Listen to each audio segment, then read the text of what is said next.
Item Number SCP-101. Object Class Euclid. Special Containment Procedures. SCP-101 is currently stored in Sub-Basement 02 of Site-19, inside of a standard fireproof document lockbox, with a reinforced concrete room of standard facility size. Said room has been fitted externally with a standard double-door airlock and internally fitted with appropriate safety response equipment, as well as biological response equipment. Only personnel of Level 3 are permitted to enter the SCP-101 holding room. Personnel of Level 2 or lower are permitted to interact with SCP-101 only with directives from Level 3 or higher personnel, or with standing directives. The airlock for SCP-101 is set to a standard 10-minute cycle, during which standard screening scans for biological or environmental hazards will be made.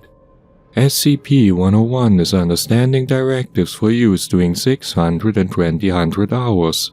Outside of the airlock of the holding room for SCP-101, 2 Level 2 guards are to be posted at all times with overlapping shifts.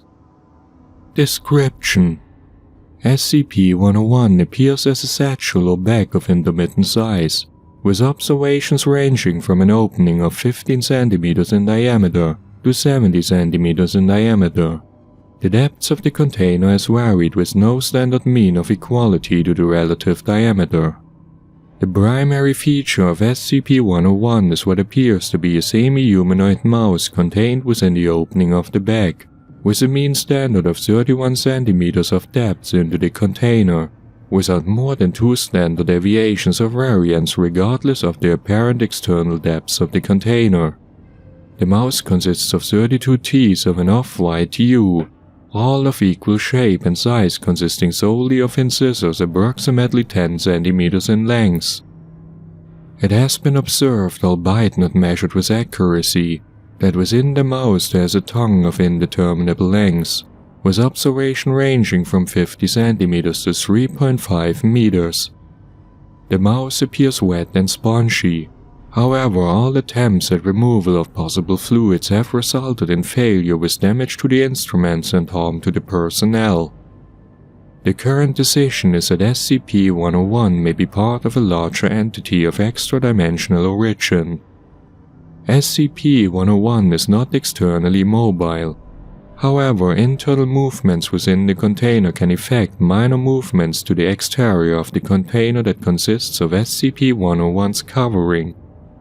It is understood that due to the nature of the size improbabilities of the container and object within, the object is of extra-dimensional interaction if not origin. SCP-101 has exhibit polymorphic abilities as well as low-level sentience. The photo on file depicts the item as it was discovered in 1979 in a remote area of the Cascade Mountains in the Pacific Northwest of the United States.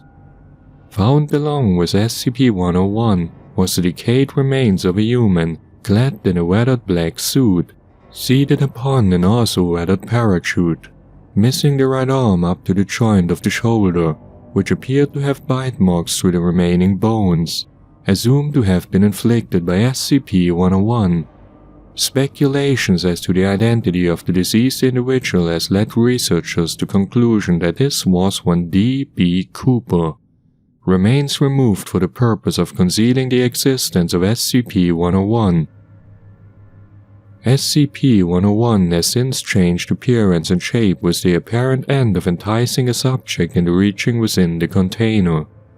These appearances have ranged from money satchels to daily boxes to Krispy Kreme containers to candy bags, all of which have an external appearance that is indistinguishable from that of the real container. It has been proposed by Dr. that SCP-101 is semi-sentient in its attempts to lure subjects in. At the recommendation of Data Expunged, SCP-101 is currently in use as a means of refuse disposal for Site-19.